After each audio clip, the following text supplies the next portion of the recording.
Hey, what is up, YouTube? What is up, Jet Nation? Sean back with another episode on the JETS Jet Show. A little earlier, came out with a show talking about the Tyreek Hill trade, my reaction to that, and from a Jet fan perspective, everything like that. So this one is going to be about what are we going to do now?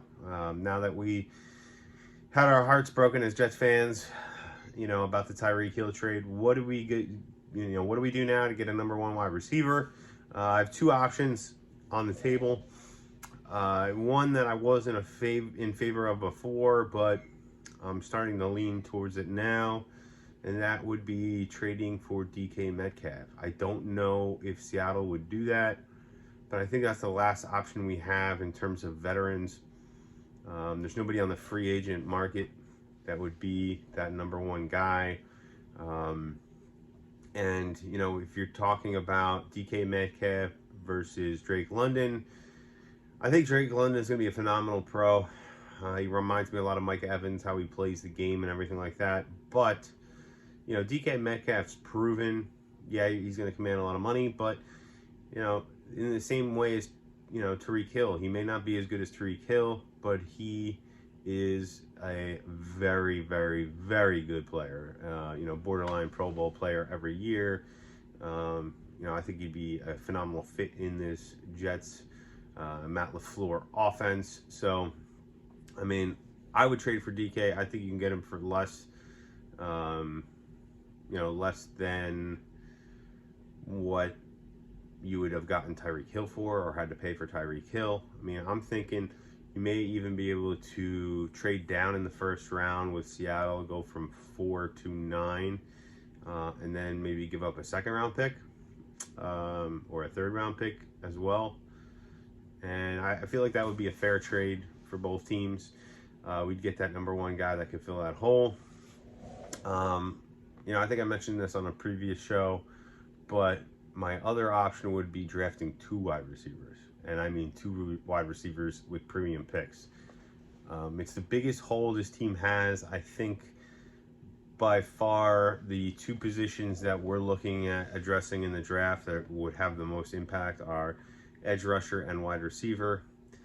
That being said, I have no issues with double dipping in wide receiver. The other option, that would kind of help, fill out the roster would be a trade down from 4 or 10, picking up an extra pick.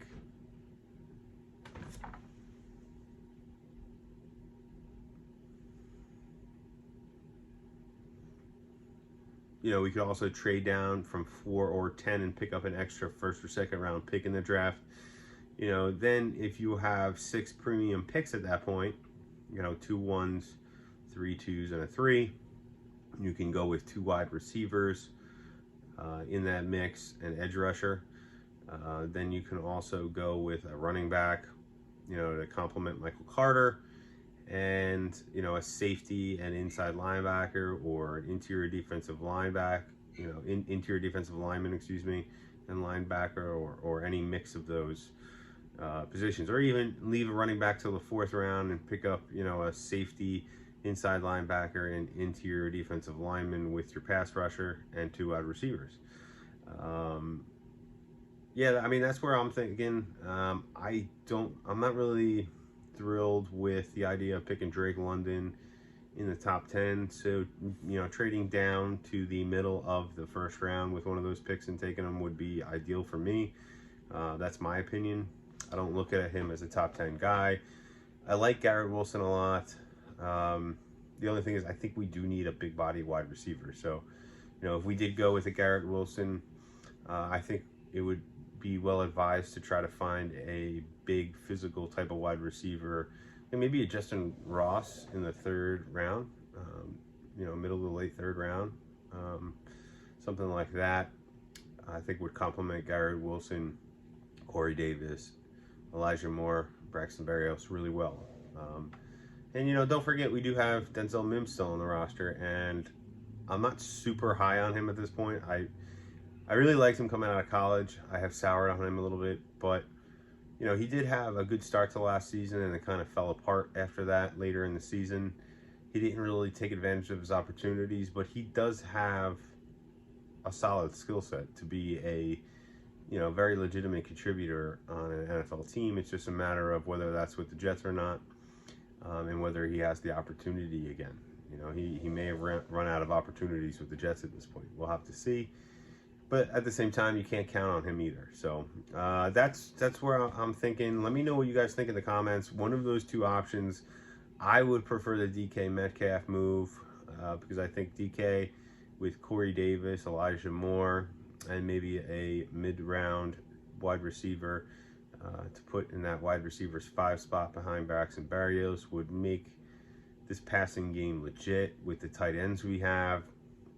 At that point, just need that complimentary running back, and the offense is set. We already have a stable offensive line. Maybe a couple depth pieces there, but I mean, nothing major. And we can, invest most of the draft resources on rebuilding this defense and finding guys that fit Saleh's scheme perfectly. So, like I said, let me know what you think in the comments, which option you would go with.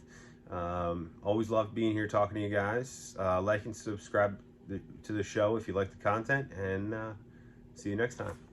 Peace.